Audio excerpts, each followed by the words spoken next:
rushes spired up in their quick green, and the cowslip gold seemed to get into your heart, and even Sarn Mere was nothing but a blue mist in a yellow mist of birch tops.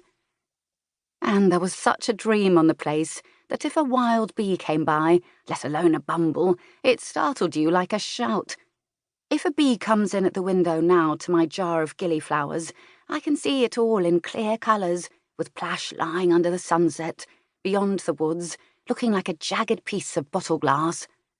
Plash Mere was bigger than Sarn, and there wasn't a tree by it, so where there were no hills beyond it you could see the clouds rooted in it on the far side, and I used to think they looked like the white water lilies that lay round the margins of Sarn half the summer through. There was nothing about Plash that was different from any other lake or pool. There was no troubling of the waters, as at Sarn, nor any village sounding its bells beneath the furthest deeps. It was true, what folks said of Sarn, that there was summat to be felt there. It was at Plash that the Begaldis lived, and it was at their dwelling, that was part stone house and part cave, that I got my book learning. It may seem a strange thing to you that a woman of my humble station should be able to write and spell and put all these things into a book. And indeed, when I was a young wench, there were not many great ladies, even, that could do much more scribing than to write a love letter, and some could but just write such things as, "This be quince and apple," on their jellies, and others had ado to put their names in the marriage register.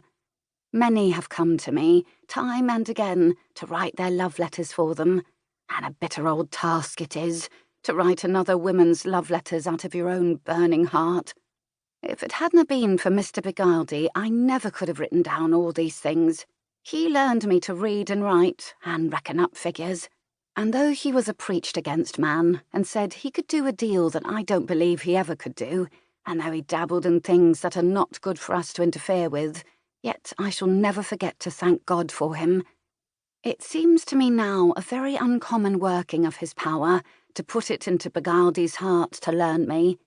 For a wizard could not rightly be called a servant of his, but one of Lucifer's men. Not that Beguildy was wicked, but only empty of good, as if all the righteousness was burnt out by the flame of his fiery mind, which must know and intermeddle with mysteries. As for love, he did not know the word. He could read the stars and tell the future, and he claimed to have laid spirits. Once I asked him where the future was, that he could see it so plain, and he said, "It lies with the past, child, at the back of time." You couldn't ever get the better of Mr. Beguildy, but when I told Kester what he said, Kester would not have it so. He said the past and the future were two shuttles in the hands of the Lord, weaving eternity. Kester was a weaver himself, which may have made him think of it thus. But I think we cannot know what the past and the future are. We are so small and helpless on the earth that it is like a green rush cradle where mankind lies, looking up at the stars, but not knowing what they be. As soon as I could write, I made a little book with a calico cover, and every Sunday I wrote in it any merry time or good fortune we had had in the week, and so kept them. And if times had been troublous and bitter for me, I wrote that down too, and was eased. So when our parson, knowing of the lies that were told of me, bade me write all I could remember in end book, and set down the whole truth and nothing else, I was able to freshen my memory with the things I'd put down Sunday by Sunday. Well, it is all gone over now, the trouble and the struggling. It be quiet weather now, like a still evening with the snow all down, and a green sky and lambs calling. I sit here by the fire with my Bible to hand, a very old woman and a tired woman, with a task to do before she says good night to this world. When I look out of my window and see the plain and the big sky, with clouds standing up on the mountains, I call to mind the thick blotting words of Sarn, and the crying of the mare when the ice was on it, and the way the water would come into the cupboard under the stairs when it rose at the time of the snow melting.